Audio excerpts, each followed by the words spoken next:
ሰላም ጤና ይስጥልኝ ክቡራትና ክቡራን የዛራ ሚዲያ ተከታታዮች ለዛሬ ያልናቸው ዜናዎችን ይዘን ቀርበናል። ተከታተሉን ዘንድ በአክብሮት እንጋብዛለን። በቅድሚያ ርዕሰ ዜና። ጀነራል ታደሰ ወረደ የውጭ ኃይሎች የትግራይን ችግር ከማባባስ ውጭ ሌላ ሚና ያላቸውም ስለማለታቸው፣ የሀገራዊ ምክክር ኮሚሽን በአማራ ክልል ተቃውሞ ገጠመው፣ ትግራዋይን ማንነትን የሸጠው ኮሎኔል ደመቀ ዘውዱ አማራዎች ነን ያልነው በምክንያት ነው እያለ ነው። ለመሆኑ ኮሎኔል ደመቀ ዘውዱ እንዴት ማንነትን ሊቀይር ቻለ? በዝርዝር የምንመለከተው ጉዳይ ይሆናል። የኢትዮጵያ ቴሌቪዥን በመንግስት ስራ አስፈጻሚ አካላት ጫና ስለሚደረግበት የመንግስት አካላት የሚፈልጉትን እንጂ ህዝብ የሚፈልገው ጉዳይ ላይ አይሰራም የሚል የኦዲት ሪፖርት ትችት ቀረበበት። የኢራን ውጭ ጉዳይ ሚኒስትር ከአሜሪካ ጋር የኒኩሌር መርሃ ግብር ላይ የሚደረግ ቀጥተኛ ድርድር ትርጉም የለሽ በማለት አጣጣሉት። እነዚህና ሌሎች ዜናዎችን ይዘን ቀርበናል። ትከታተሉን ዘንድ ግብዣችን ነው።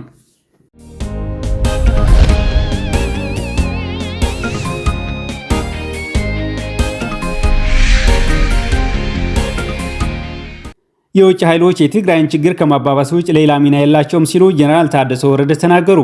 ትናንት መጋቢት 28 ቀን 2017 ዓ.ም በትግራይ ለመጀመሪያ ጊዜ በተደረገው የብቃት ያላቸው መምህራን ሽልማት ስነ ስርዓት ላይ ተገኝተው ንግግር ያሰሙት ጀነራል ታደሰ ወረደ ትግራይ በአሁኑ ሰዓት በፖለቲካዊ ማህበራዊና ኢኮኖሚያዊ ችግር ውስጥ ትገኛለች ብለዋል። እነዚህን ችግሮች ለመፍታት ደግሞ መመካከር፣ መረዳዳት ያስፈልጋልም አሉ። ትግራይ ውስጥ የተፈጠረው ችግር ፖለቲካዊ ነው፣ መፍትሄውም ደግሞ ፖለቲካዊ ነው ሲሉ ተደምጧል።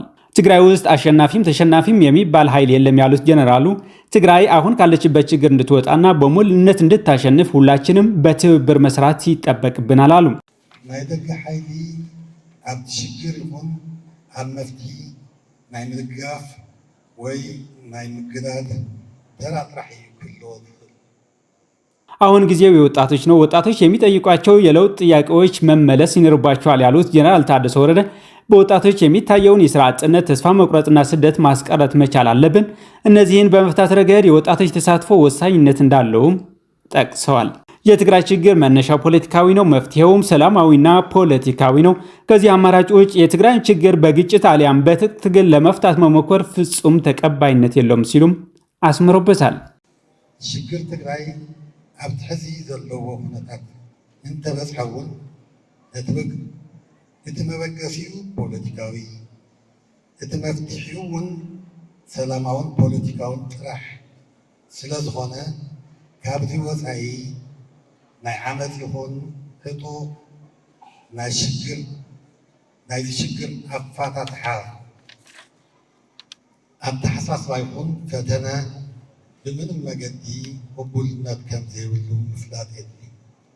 በፖለቲካው ልዩነት ምክንያት የተፈጠረው ችግር በውስጥ አቅም ለመፍታት ጥረት እየተደረገ ነው። ይህም ከአቅማችን በላይ አይደለም ያሉት ጀነራል ታደሰ ወረደ በትግራይ ጉዳይ የውጭ ኃይል የሚገቡ ከሆነ ግን ችግርን ከመባባስ ያለፈ ሚና የላቸውም በማለት ተናግረዋል።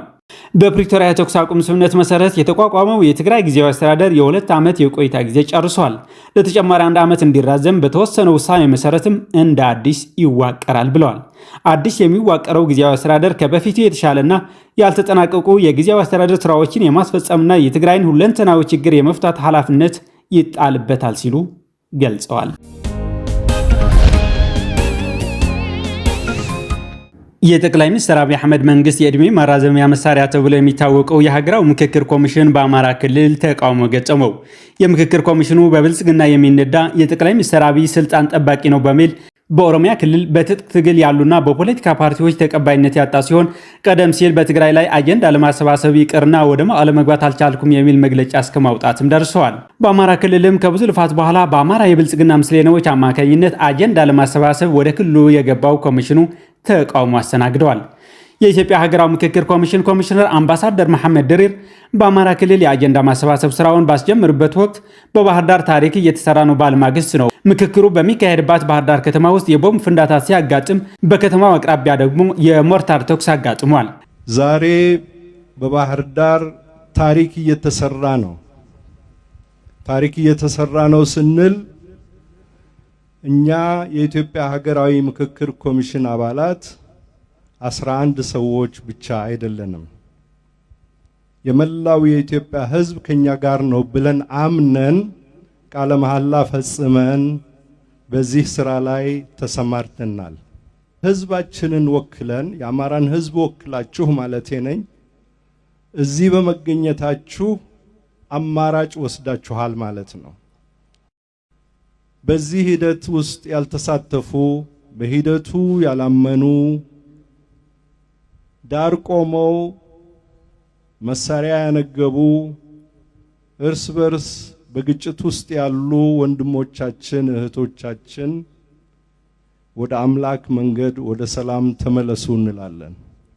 ለምክክሩ ከተለያዩ አካባቢዎች የሰበሰባቸው ነዋሪዎችም አማራዎች በየአካባቢው እየተገደሉ እየተፈናቀሉና ወደ አዲስ አበባ አትገቡም፣ ከአዲስ አበባ መውጣት አለባችሁ እየተባሉ የት ነበራችሁ የሚል ከፍተኛ ትችት አስተናግደዋል። የትግራይን ሕዝብ በህግ ማስከበር ዘመቻ ሽፋን ጄኖሳይድ ሲፈጸምበት፣ አማራው ሲታገት፣ በአዲስ አበባ የኮሪደር ልማት በሚል ሰበብ ህዝቡ ሲፈናቀልና ሲታሰር ዝምታን የመረጠው የምክክር ኮሚሽኑ አሁን ሰላም ለመፍጠር አጀንዳ ስጡኝ እያለ ይገኛል። በምክክሩ ላይ የተገኙ ተፈናቃዮች የተባባሰ ጦርነት መጥቶብን እየተሰቃየን ነው፣ መጠለያ ካምፕ የለንም፣ እርዳታም እያገኘን አይደለም፣ በዚህ ሁኔታ ላለፉት 5 ዓመታት ቆይተናል፣ በመንግስትም ተስፋ ቆርጠናል ያሉት ተፈናቃዮች አሁን ያለው መንግስት ችግሮችን አስተካክሎ ይመራናል የሚል እምነት የለንም ብለዋል። ሌሎች ተሳታፊዎች በበኩላቸው የኢትዮጵያ ህዝብ በየትኛውም ክልል በአራቱም ማዕዘን እንደ ሻማ እየቀለጠ ነው ማለታቸውም ነው ከቦታው ያገኘነው መረጃ የሚያስረዳው። መንግስትም ይህን በደንብ ያውቃል፣ ያያል፣ እየሄደ መረጃ ይሰበስባል። አጥፍቶ ሲመጡ ጎሽ ደግ አደረጋችሁ ነው የሚባሉት፣ ለዚህም ነው ሽልማት የሚሰጣቸው የሚል ትችትን ሰንዝረዋል። የማህበረሰብ ተወካይ ሆኖ ከሰሜን ሸዋ ዞን ገምዛ ወረዳ የመጡት አንድ አባት በበኩላቸው እኔ የመጣሁት በየቀኑ ሰው ከሚሞትባት ምስራቅ አማራ ነው። ዜጎች አርሶ የማይበሉበት ሁኔታ ላይ ደርሰዋል። ብዙዎቹ እየተፈናቀሉ ነው። ይህም ብቻ ሳይሆን መሬቱ ሳይታረስ ባዶ አድሯል። በሚቀጥለው ወቅት የሚጠበቀውን ምግብ ከዛ መሬት ላይ ማግኘት አይቻልም ብለዋል። በማህበረሰቡ ዘንድ እንደዚህ የምትገለጸው ኢትዮጵያ ነው እንግዲህ ለውጥ የመጣላቸው የብልጽግና ተከፋዮች ኢትዮጵያ እያደገች እየተመነደገች ነው በሚል የንግስና በዓላቸውን በየአቅጣጫው እያከበሩ ያሉት።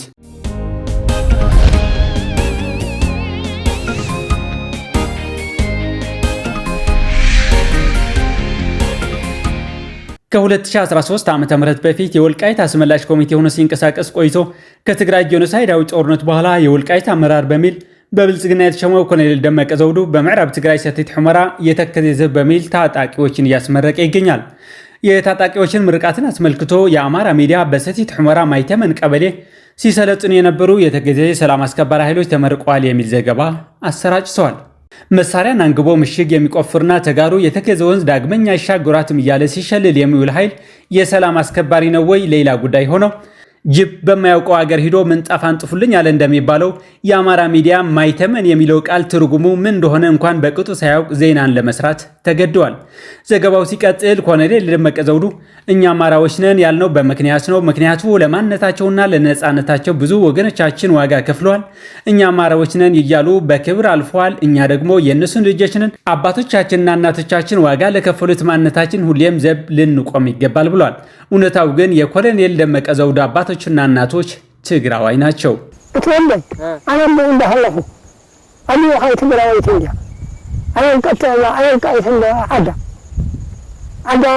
ባህዶ ወልቃይት ሆነ እንዴ አዲና ይዘሳያ ትግራዋይ እንደሆነ ይጽፍ ትግራዋይ እኔ አማራ ትግራዋይ ደውላለ ማሐረስታይ ምንጥፋ ምን ይላል ይሌላ ላይ ሰው ገንዘብ እንግዲህ ዲጉዕም ዲክውዳኑ من لا يتعموا مو حدا ما قالت كوا ولون يدوا مهرنا كم جاء الكاب جنبه يولك حسيت يولك حسيت كم جاء الكاب بموقع ከተጋር አባትና እናት የተወለደው ደመቀ ዘውዱ የህወሓት ታጋይ ሆኖ ደርግን በመገርሰስ ረገድ የበኩልን ድርሻ አበርክተዋል።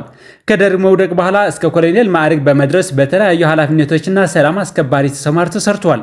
ደመቀ ዘውዱ ከመከላከያ ከወጣ በኋላ የትግራይ መንግስት ባመቻቸለት እድል መሰረት ከደደቢት ብድር በመውሰድ በተለያዩ የኢንቨስትመንት ስራዎች ሲሳተፍ ቆይቷል። ሆኖም የጀመረውን ኢንቨስትመንት ያልተሳካለት ደመቀ ዘውዱ ከደደቢት የተበደረው ብድር መክፈል አቃተው። ብድርን መክፈል ሲያቅተው መሸፈትን መረጠ። ማንነት የማይቀየር ቢሆንም ደመቀ ዘውዱ ግን በቃል ደረጃም ቢሆን ብድር ላለመክፈል ሲል ወላጆችና ማንነትን ሽጦ እኛ አማራ የሆነው በምክንያት ነው እያለ ራሱን ማመኘቱን ቀጥሎበታል። ከኢትዮጵያና ኤርትራ ሰራዊት ታዝሎ ወደ ምዕራብ ትግራይ የገባው ወራሪ የአማራ ኃይል በምዕራብ ትግራይ እጅግ አሰቃቂ የሆነ የዘር ማጥፋት ወንጀል ፈጽሟል። አሁንም እየፈጸመ ይገኛል።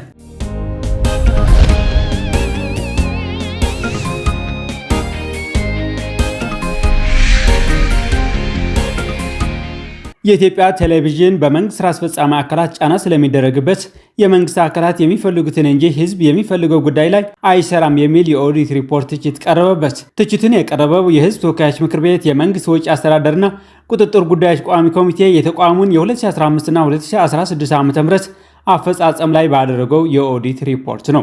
የቋሚ ኮሚቴው ምክትል ሰብሳቢ ወይዘሮ አራዴ ሞሲሳ በሰጡት አስተያየት መንግስት የሚፈልገውን እንጂ ህዝብ የሚፈልገውን ሚዲያ ላይ አይውልም።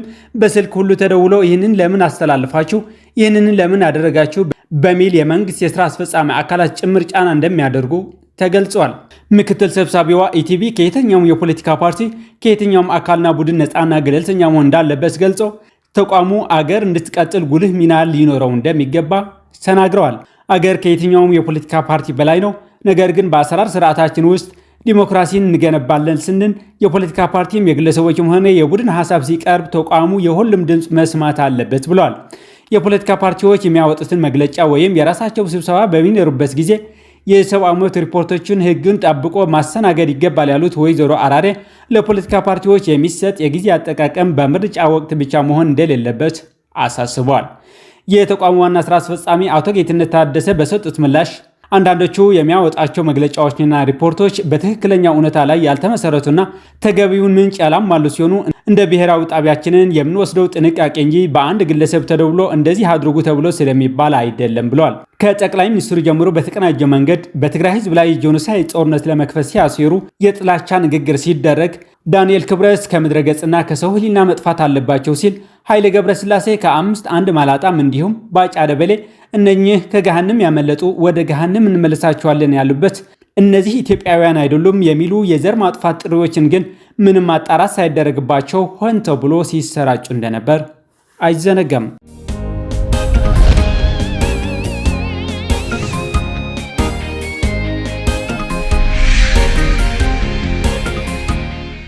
ኢራን ከአሜሪካ የቀረበላትን የእንነጋገር ጥያቄ ውድቅ አደረገች። ኢራን ከአሜሪካ ጋር የቀጥተኛ ንግግርን ትርጉም የለሽ ስትል አጣጥለዋለች። የኢራን ውጭ ጉዳይ ሚኒስትር አባስ አራግቺ የኒውክሌር መርሃ ግብር በተመለከተ ከአሜሪካ ጋር የሚደረግ ቀጥተኛ ድርድር ትርጉም የለሽ ነው ሲሉ በሁለት ሀገራት መካከል ያለውን ውጥረት ገልጾታል። ትራምፕ ባለፈው ወር ለኢራን መሪ አያቶላህ በላኩት ደብዳቤ ቴህራን ኒውክሌር መርሃ ግብሯ ጋር በተገናኘ ከሀገራቸው አሜሪካ ድርድር እንድታደርግ አለበለዚያ ግን ከፍተኛ ወታደራዊ እርምጃ ይጠብቃታል የሚል ማስፈራሪያ አዘል መልእክት ማስተላለፋቸው የሚታወስ ነው። የውጭ ጉዳይ ሚኒስትሩ በመግለጫቸው ድርድር ከፈለክ ማስፈራራት ፋይዳው ምንድነው በማለት የድርድር ጥያቄ ቅንነት የሌለው ነው ሲሉም አጣጥሎታል። ቴህራን ከዚህ ቀደም ከዋሽንግተን ጋር ቀጥተኛ ውይይት ውድቅ አድርጋለች። ይሁን እንጂ ተዘዋዋሪ ድርድር ግን ክፍት እንደሆነ ተናግራለች። በሌላ ዜና በመላ አሜሪካ የዶናልድ ትራምፕን ፖሊሲ የተቃወሙ ዜጎች ሰላማዊ ሰልፍ እያደረጉ ነው። በርካታ ሰዎች በአሜሪካና በአውሮፓ ምድር የትራምፕን አስተዳደር ተቃውሞ ወደ ጎዳና ወጥተዋል። በአምሳዎቹ የአሜሪካ ግዛቶች ተቃውሞ የተቀሰቀሰ ሲሆን ሰላማዊ ሰልፈኞች እጃችሁን አንሱ ሃንድስ ኦፍ የሚል ድምፅ በማሰማት የሪፐብሊካኖቹን አስተዳደር ኮንነዋል። ተቃውሞ ፕሬዚዳንት ዶናልድ ትራምፕ ላይ ብቻ ሳይሆን ቢሊዮነሩና የትራምፕ ቁልፍ አጋር ኤለን መስክ ላይም ያነጣጠረ ነው ተብሏል። እንደ ሲኤንኤን ዘገባ ከሆነ ሚሊዮኖች በተቃውሞው ላይ ተሳትፏል። በአምሳዎቹ የአሜሪካ ግዛቶችና በዓለም አቀፍ ደረጃ በዲሞክራሲ ደጋፊዎች በተዘጋጀው ሰልፍ ላይ የአሜሪካውያን መብትና ነፃነት ተነፍጓል የሚል ድምፅም ተሰምቷል። ከ1400 በላይ የእጃችሁን አንሱልን ሃንድስ ኦፍ መጠነ ሰፊ ተቃውሞ በፌዴራል መስሪያ ቤት ህንፃዎች፣ በኮንግረስ ቢሮዎች፣ በማህበራዊ ደህንነት ዋና ጽህፈት ቤቶች፣ በፓርኮችና በከተማ አዳራሾች ተደርጓል። ቢሊዮነር የተቆጣጠረው ስልጣን መቋጨት እንዳለበት አሳስበዋል። ተቃዋሚዎቹ ከየትም ሆነን ተቃውሟችንና ድምፃችን ይሰማል የሚል እምነት አለን ብለዋል የሰልፉ አዘጋጆች። የትራምፕን ፖሊሲ ከመቃወም አንስቶ የፕሬዚደንት የስልጣን ዘመንን ለማራዘም ሪፐብሊካኖቹ የሚያደርጉትን ጥረት አውግዘዋል ሰልፈኞቹ።